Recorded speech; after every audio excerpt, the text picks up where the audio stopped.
அனைவருக்கும் வணக்கம். இன்றைக்கி நாம் ஒரு அருமையான சமையல் தான் பார்க்க போகிறோம். என்ன அப்படின்னு கேட்டிங்கன்னா, முட்டை மாஸ் தானே, ஒரு அருமையான முட்டை கிரேவி தான் இன்றைக்கி நாம் விறகு அடுப்பில் சமைக்க போகிறோம். அதுக்கு தேவையான பொருட்கள் எல்லாமே நாம் எடுத்து வச்சிட்டோம். ஸோ வாங்க அப்படியே ஒன்று ஒன்றா பார்க்கலாம். ஃபஸ்ட்டு என்னது, சோம்பு. தேவையான அளவு சோம்பு சேர்த்துக்கலாம். ஸோ நீங்கள் இன்னும் நம்ம வீடியோவை நம்ம சேனலை சப்ஸ்கிரைப் பண்ணாமல் இருந்தீங்கன்னா மறக்காமல் நம்ம சேனலை சப்ஸ்கிரைப் பண்ணி எங்களுக்கு சப்போர்ட் பண்ணுங்கள். அண்ட் இந்த வீடியோவுக்கு மறக்காமல் ஒரு லைக் போட்டுருங்க. ஸோ நேற்று நம்ம சேனலில் வந்து பார்த்திங்கன்னா ஒரு அருமையான மீன் குழம்பு வீடியோ அப்லோட் பண்ணியிருக்கிறோம். அந்த வீடியோவை பார்க்கணுன்னு நினச்சிங்கன்னா மறக்காமல் பாருங்கள்.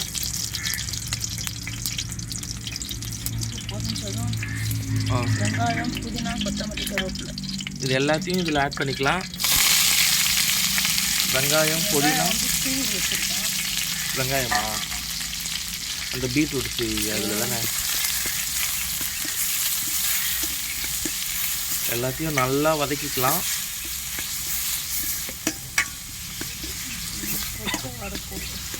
நார்மலாக வந்து பார்த்திங்கன்னா கடுகு போடுவாங்க.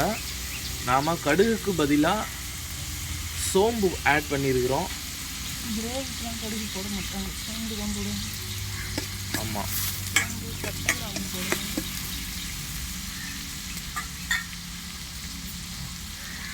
ஏலக்காய் வந்து ஒரே ஒரு ஏலக்காய் நம்ம ஆட் பண்ணிக்கலாம்.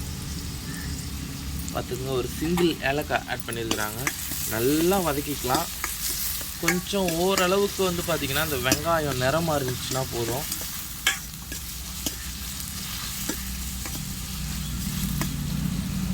தக்காளி போட்டுக்கலாம். அடுத்தது தக்காளி வந்து பிசைஞ்சு வச்சுருக்கோம். ஓகே, ஒரு தக்காளி அதையும் ஆட் பண்ணிக்கலாம்.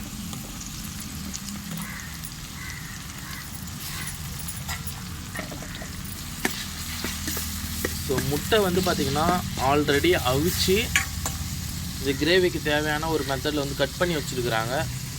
இந்த முட்டையை மட்டும் அப்படியே உங்கள் கையில் எடுத்துக்கலாம். ரெண்டு கையிலையும் காமிப்பலாம், அந்த மாதிரி எடுத்துக்கோ.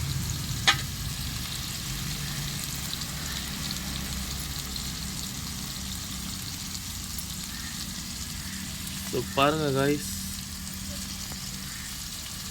ஸோ இன்றைக்கி வந்து நம்ம வந்து பார்த்திங்கன்னா இந்த 4 முட்டையை வச்சு தான் வந்து பார்த்திங்கன்னா நம்ம கிரேவி செய்ய போகிறோம். ஓகே,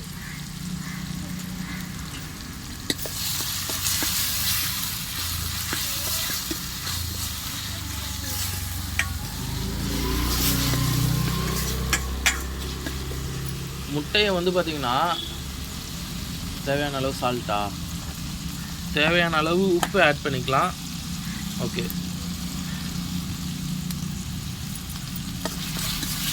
பாருங்கள் அந்த கலர் வந்து நல்லா சேஞ்ச் ஆகிடுச்சு பாருங்கள். ஓரளவுக்கு கலர் சேஞ்ச் ஆனாலே போதுமானது.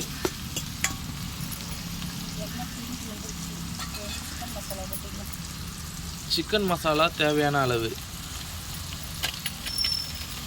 இந்த சிக்கன் மசாலா சேர்க்கறதுனால ஒரு அருமையான ஒரு டேஸ்ட் கிடைக்கும். ஆல்ரெடி இன்றைக்கி எங்கள் வீட்டில் வந்து பார்த்திங்கன்னா சாதம் வச்சுட்டாங்க, ஒயிட் ரைஸ் செஞ்சுட்டாங்க, சாம்பார். என்ன சாம்பார் வச்சு இன்றைக்கி? பருப்பு சாம்பார் வச்சுருக்குறாங்க. அது தேவையான அளவு தண்ணி.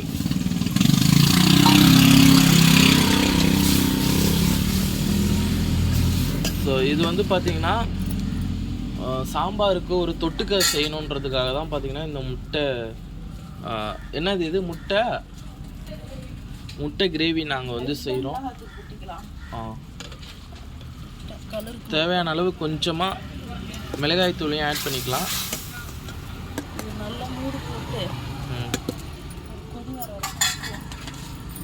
பாருங்கள், இது அப்படியே வந்து மூடி போட்டு ஒரு வேக்காடு வர வரைக்கும் ஒரு 5 நிமிஷம் வந்து நல்லா கொதிக்க வச்சு நல்ல ஒரு திக்கான ஒரு கிரேவி ஆன உடனே நம்ம வந்து முட்டையை சேர்த்துக்கலாம். பாருங்கள், இப்போ முட்டையை மட்டும் உங்களுக்கு காமிக்கிறேன். இதை எப்படி கட் பண்ணியிருக்காங்கன்னு பாருங்கள். சைடில், அதாவது ஃபுல்லாக கட் பண்ணல பாருங்கள், இந்த லைட்டாக மட்டும் கட் பண்ணியிருக்கிறாங்க. ஸோ இப்படி தான் வந்து கட் பண்ணணும். ஓகே, நல்லா கொஞ்சம் கிரேவி ஆன உடனே நம்ம வந்து ஆட் பண்ணிக்கலாமா? சில பேர் பார்த்தீங்கன்னா முட்டையை வந்து அப்படியே முழுசாக கட் பண்ணிவிடுவாங்க, இல்லை பாதி பாதியாக கட் பண்ணிவிடுவாங்க. அந்த மாதிரி கட் பண்ணக்கூடாது, கரெக்டு தானே? அந்த மாதிரி கட் பண்ணால் என்ன தெரியுமா ஆகும்? அப்படியே அந்த கரு வந்து ஃபுல்லாக வந்து கரைஞ்சிரும், நல்லாவே இருக்காது.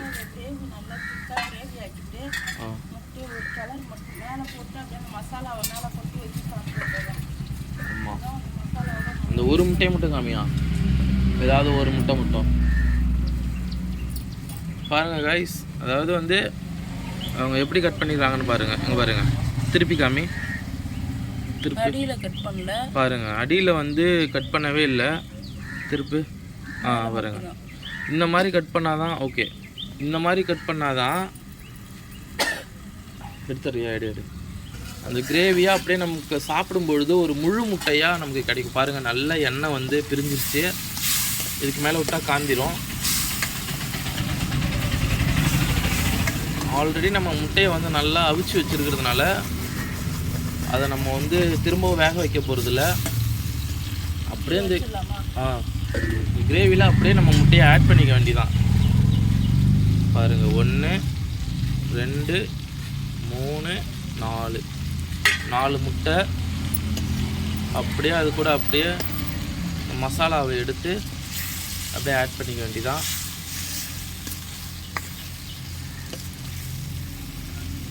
இந்த மாதிரி செஞ்சால் தான் நம்ம வந்து அப்படியே இறக்கி சாப்பிடும்பொழுது ஒரு முட்டையோடு அப்படியே அந்த மசாலாவோடு வச்சு சாப்பிடும்பொழுது அவ்வளோ அருமையாக இருக்கும். ஏன்னா நம்ம வந்து சிக்கன் மசாலா இதில் வந்து ஆட் பண்ணியிருக்கிறோம். ஸோ அதனால் ஆமாம், ஏதாவது ஒரு எமர்ஜென்சி, கொஞ்சம் டைம் ஆகிடுச்சு, நம்ம உடனே ஒரு ஆமாம் ஒரு ரசம் வச்சுட்டு ஒரு தொட்டுக்க செய்யணுன்னா ஒரு 2 முட்டையை 4 முட்டையை அவிச்சு.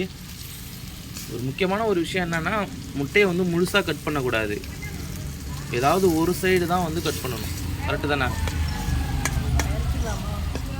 அவ்வளோதான் கைஸ், இறக்கிடலாம். ஓகே, பாருங்கள், ஒரு அருமையான முட்டை கிரேவியா. இறக்கிடலாம், இறக்கிடு. அப்படியே காமிக்கிறோம் பாருங்கள். பாருங்கள் கைஸ், எவ்வளோ ஒரு அருமையாக இருக்குன்னு பாருங்கள். முட்டை மசாலா அது அப்படியே உங்களுக்கு நான் அப்படியே எடுத்து காமிக்கிறேன். இதில் ஒரு 2 முட்டையை எடுத்து காமியா கைஸ். அப்படியே நான் உங்களுக்கு முட்டையை எடுத்து காமிக்கிறேன். காமி, பாருங்கள், ஒரு அருமையான. வேறு முட்டை எடு, அப்படியே எடு. முட்டை மாசுன்னு சொல்லலாம், இல்லைன்னா என்ன சொல்லலாம், முட்டை கிரேவின்னு சொல்லலாம். ஓகே, ஸோ ஒரு அருமையான முட்டை மாசு. நான் சொன்ன மாதிரி இன்றைக்கி எங்கள் வீட்டில் என்னென்ன செஞ்சுருக்கான்னு காமிக்கிறேன் பாருங்கள். ஃபஸ்ட்டு வந்து சாம்பார் காமிக்கிறேன். சாம்பார் வந்து இன்னும் கொதிக்கணும். வீடியோ காண்டி வந்து பார்த்திங்கன்னா உங்களுக்கு வந்து நான் காமிக்கிறேன் பாருங்கள். இதுக்கு என்ன சாம்பார்? பருப்பு சாம்பார். ஓகே, திரும்ப இதை வந்து நல்லா வந்து கொதிக்க வைக்கணும். அடுத்தது வந்து பார்த்திங்கன்னா உங்களுக்கு ரைஸ் காமிக்கிறேன். ஸோ ரைஸ் வடித்து வச்சுருக்குறாங்க. ஓகே, சாம்பார். அடுத்தது ஊறுகாய். இது வந்து என்ன ஊறுகாய்? இது மாங்காய் ஊறுகாய், பார்த்துக்குங்க. அடுத்தது தயிரில் வந்து எதை உடச்சி போடுறேன். ஸோ இதில் வந்து பார்த்திங்கன்னா மோர் மிளகாயை உடச்சி போட்டு சாப்பிட்டோன்னா அவ்வளோ அருமையாக இருக்கும் தயிர். ஸோ பாருங்கள் காய்ஸ், பாருங்கள். ஓகே, அடுத்தது பார்த்திங்கன்னா அப்பளம், மோர் மிளகாய் ரெண்டுமே இதில் வந்து வறுத்து வச்சுருக்குறாங்க. மோர் மிளகாலாம் உள்ளே இருக்குது பாருங்கள். ஓகே, ஸோ இதுதான் காய்ஸ் இன்றைக்கி எங்கள் வீட்டில் காலை உணவு. ஸோ மறக்காமல் ஒரு லைக் போட்டுருங்க. மறக்காமல் நம்ம சேனலை சப்ஸ்கிரைப் பண்ணி எனக்கு சப்போர்ட் பண்ணுங்கள். அடுத்த வீடியோவில் உங்களை சந்திக்கிறேன். நன்றி, வணக்கம்.